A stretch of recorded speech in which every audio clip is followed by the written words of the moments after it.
By the way, this is Three Line Ales dito sa Robinson's Magnolia.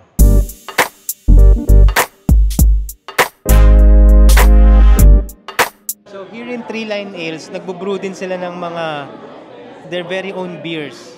Here I ordered their IPA. It's called Cascadia IPA. It's 7% alcohol by volume, so medyo mataas siya.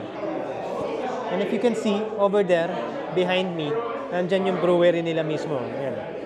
You can see their brewery, their machines right there. Dito mismo sa bars kung saan nila sinaserve yung beer.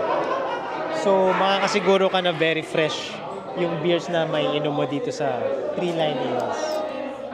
Check it out. Three Line Ales IPA.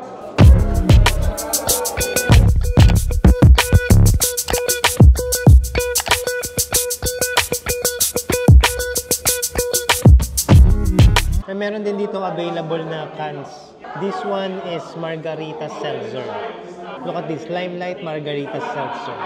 It's not beer, but titikman natin today.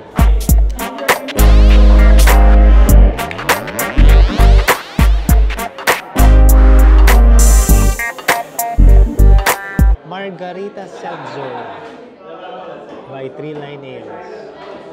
So para siyang Sprite.